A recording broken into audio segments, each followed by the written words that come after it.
Alex Pereira has once again stunned the world. Went right at him. Right hand. Boom! Just rocked him with that right hand.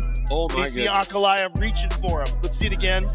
You Boom. can't get hit like this by this guy, man. No, not by this guy. And then he dives, and it was over. And then they make the Try to 12-6 elbow legal. Yeah.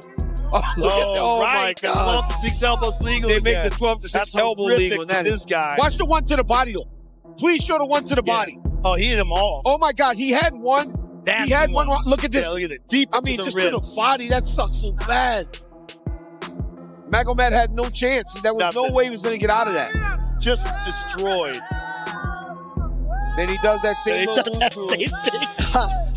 That's so crazy, dude. This dude's cold-blooded. And guess what? Alex, you are back to being the champion. The belt is once again around your waist. But before we even talk about the fight, you're walking in a booth. We noticed that you were adjusting your foot inside the octagon. What really is going on there? And was this something before the fight, or did it happen in the fight? Yeah, I think this time it broke for sure. It started turning purple super quickly. But, you know, when I was throwing those low kicks, I saw that they were landing. You know, he changed his stances after the third kick, which is something that he didn't do in the last fight. It's something that I saw Jan Blachowicz did to him in the fight too. But as soon as I landed the first kick to his lead leg, I felt my foot.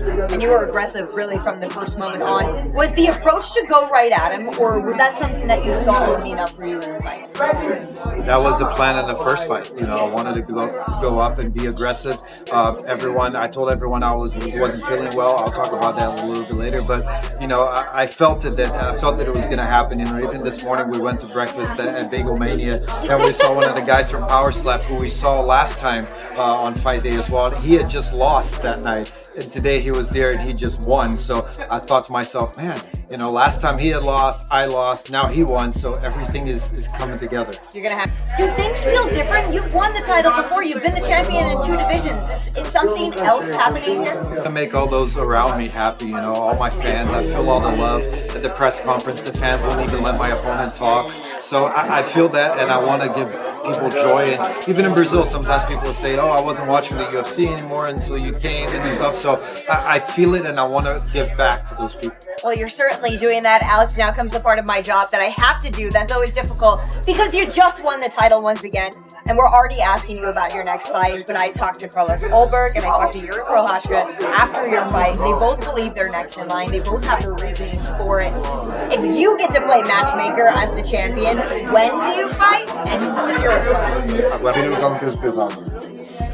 You know, like I said up there, I had a whole speech prepared, but we all know what happened to Jon Jones' brother. So it's not even right to talk about that, and we'll talk about that later. But I think I want to. The Brazilian powerhouse has done it again. Alex Pereira has reclaimed the light heavyweight crown in devastating fashion, dismantling Magomed Ankalaev with one of the scariest knockouts of 2025. This wasn't some drawn-out battle. It was raw, explosive violence from the opening seconds. Pereira entered the cage with that trademark ice-cold demeanor, focused, precise, and absolutely lethal. There was no feeling-out process. As soon as Ankalaev made his move, Pereira let loose a thunderous right hand that dropped him instantly.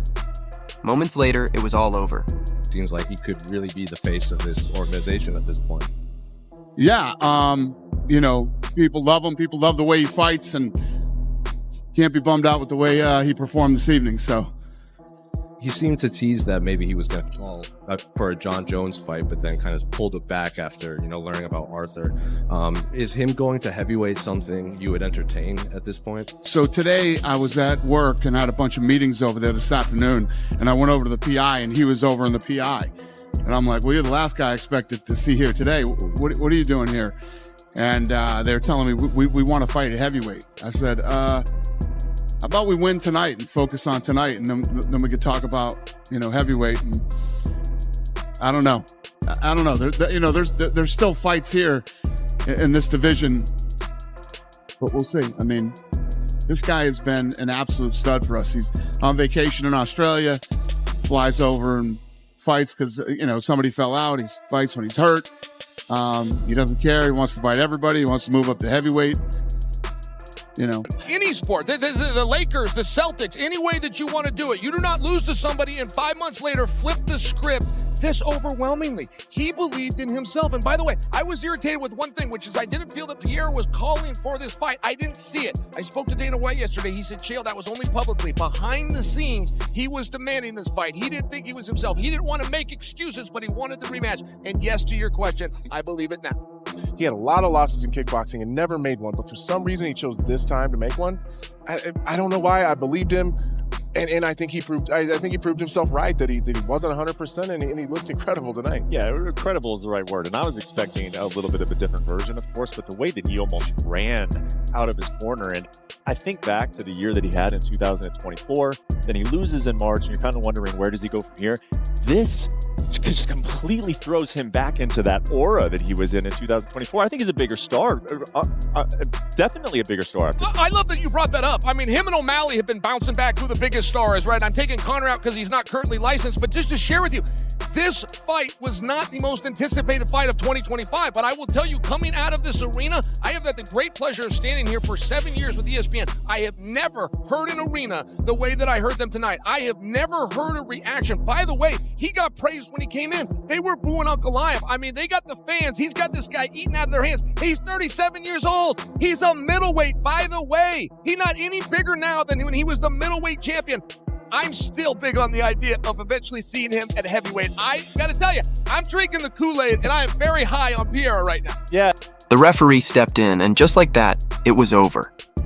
Pereira stands tall once more, reclaiming his throne. The MMA world is in absolute chaos. From fans to fellow fighters to analysts, everyone's calling this one of Pereira's most commanding performances yet. He's not just a fighter, he's a force of nature. Every strike he throws carries fight-ending power, like a volcanic eruption waiting to happen. But this wasn't just about a title. It was personal. Redemption was on the line. In their previous clash, Ankalaev ground out a win by slowing the pace and throwing Pereira off his rhythm. This time, the script flipped entirely. No waiting, no holding back, just ruthless precision violence. Pereira came in with a plan. He knew Ankalaev would try to control the range, drag things out, and look for grappling opportunities. But Pereira shut it all down. He cut off the cage early, chopped away with brutal leg kicks, and the moment he saw an opening, he uncorked that perfect shot. For one whole round and then a little bit of the second. And I felt like if I went back and did that again, I feel like I would do it differently. He had 25 minutes of content with the educated striking game that he has. I wasn't surprised that he pushed him back. I was surprised that he ran into the fire like that because he usually kind of starts slow. They're now 1-1. If we were to accept what happened in the previous fight, we would be discussing a trilogy. We're not. We're even looking at Prohaska, who's 0-2, who got beat up for 2 rounds tonight. We're discussing that he goes in. The reason I share that, while we did not ask for this fight, Dana White said, I want the 2 right guys to fight. These are the 2 right guys. Dana himself saw something that he thought perhaps wasn't right. And we get this rematch, and all of a sudden, Pereira goes out and delivers what he says. As the older fighter, I can't tell you a time off the top of my head where an older fighter came back and beat a younger fighter. He could be a 3-division world champion for the first time. And it's, look, Tom Aspinall is a large obstacle. That's a big That's a giant man that is never going to make middleweight, never going to make light heavyweight. Right. That is a true heavyweight. Tom Aspinall couldn't make 225. No. He's huge. Yeah. Because he's ripped at 255. Yeah. So that's a real heavyweight. I'd like to see him fight again at 205. I got to be honest, man. I kind of like the guy that dominates a little bit, especially when it looks like that. When it looks like that, I mean, that was revenge. Well, Yuri Prohaska has fought Alex Pereira twice. So in our fighter meeting, when we talk about Ankalaev, that would have been a fresh matchup, whereas Carlos Ulberg has not fought him, so maybe he has the inside lane. Well, Ulberg versus Yuri for an eliminator. Or for a vacant belt if Peloton's doing his if thing, Peloton decides to go up, look, he's 38 years old, too. At a certain point in time, he's going to be done with this. And it's not, we got to appreciate him now. Yeah. Because he doesn't have 10 years left. I mean, it's just, heavyweights can fight a little longer, but, 41, 42. Hey, man, let me tell you something. Fighting in there at 41, it ain't fun. It ain't fun at 41. I'm telling you, I don't care how good you are. But, we said a year ago when we talked about Pereira, he's only been in the UFC 3 years, and now we sit here. He still has less than 4 years on the roster. It's nuts. Alex Pereira walks down and viciously TKOs Magomed Ankalaev in their rematch in the main event of UFC 320. He didn't just finish him in round 1, he finished him in 1 minute. Absolutely amazing performance from Alex Pereira. Sham! I'm so happy we get to live in this timeline where Alex Pereira rids us of that goblin giant gnome. I don't know how to express how happy I am to be wrong. I watched Ankalaev get the win over Alex Pereira in the first fight. And now I've seen this, and I've never been happier to be incorrect on a prediction. Alex Pereira made it look easy. And when I tell you, he walked down Ankalaev, and Ankalaev looked like he'd seen a ghost from the opening bell, and he was thinking, this isn't the Alex Pereira from the first time we fought. This isn't the Alex Pereira backing up on the back foot, looking to tap away at low kicks and chip away at me. Alex Pereira genuinely looked like he was twice as big as Ankalaev backed up and cowered away from every exchange. Alex Pereira. I want to talk about the overall performance. I'm just so happy that humanity has prevailed against these goblins, and we don't have to hear about this Dagestani fan base anymore. They're done. Easy victory. He's emoting on him. Look how right the belt looks back around Alex Pereira's waist. Emoting on Magomed Ankalaev, who genuinely got wobbled by a right overhand, shot in, panicked, shot into a takedown, curled up in a ball on the ground like Anthony Smith in his prime, and got hit over and over and over again. Some really dumb comments are saying early stoppage because he wasn't out cold. Ankalaev genuinely curled up in a ball and ate about 20 follow-up shots without doing anything about it, waiting for Herb Dean to step in and save him. Alex Pereira turns him into 12-6 elbows. We got to talk about the overall performance though, because this means a lot. It's the power, the precision, and that ice-cold composure that set Alex Pereira apart from the rest of the division. He's not just winning, he's redefining dominance. And now, the biggest question looms. What's next for Alex Pereira? Happened in the very short minute of the fight. I'm also going to go over what's next, because if you're a real fight fan, you know what the fight of the era is that we need to see. Alex Pereira's got to move up. If Tom Aspinall defeats Cyril Gane at UFC 321 by KO in the first round as well, just to add some extra hype, Alex Pereira's got to move up to heavyweight and try for a third belt at the White House in 2026. Him versus Tom Aspinall. Tom Aspinall versus Alex Pereira at the White House, June 2026, International Fight Week. Third belt for Alex Pereira on the line. Potential GOAT status for Alex Pereira on the line as well. Tom Aspinall gets the super fight. This is the fight of the modern era of combat sports. Alex Pereira's the real deal though. Did you know you were going to fight him as aggressively as you did because of how injured you were in the first fight and how you wanted to correct that in the second fight? Or did you just get in there and feel the emotions of the moment? Não, isso tudo faz parte do plano. Algumas semanas atrás, o Glover deu entrevista e avisou. Falou, pô, também é diferente. Primeiro round, vocês já vão ver com essa convicção. Mas ninguém acreditou. No, that was all part of the plan. And Glover even did an interview and he said, you guys are going to see the difference in the first round. So it was all planned out. You were very good for the most part during the lead up to this to not taking some of the words said by him or whoever was saying it for him and the personal attacks that were made on him. But realistically, how much of a grudge did you hold against him for those words? Todo momento. Algumas vezes, igual quando eu falei pro Dana White, pergunta pro Dana White e tal, que o Dana White foi e falou, pô, esse cara nunca negou luta pra mim, né? Nunca falou não. Pode estar viajando, tá lesionado, e eu sempre fiz isso, então isso acho que foi o que fiquei mais assim, sabe, nas palavras dele. E falando também, tipo, pô, da borracharia, queria voltar pra borracharia. Então, tipo, ele tava tentando falar algo pra se promover, porque se ele não falasse isso, não falasse no meu nome, ele não conseguia chamar a atenção de ninguém. I don't let it really affect me, you know, and that's why I even said, you know, ask Dana in the press conference how many times I turned down a fight, and Dana said he's never turned down a fight, even when he's traveling on vacation, whatever it was. But he said a lot of things that I was going to go back and work at a tire shop, and just a lot of things through this whole time that he shouldn't have said. So I was going to ask you, in the face-off, you were caught on camera saying, I don't want to go back to the tire shop. Obviously, the people who followed your story understand the significance of that.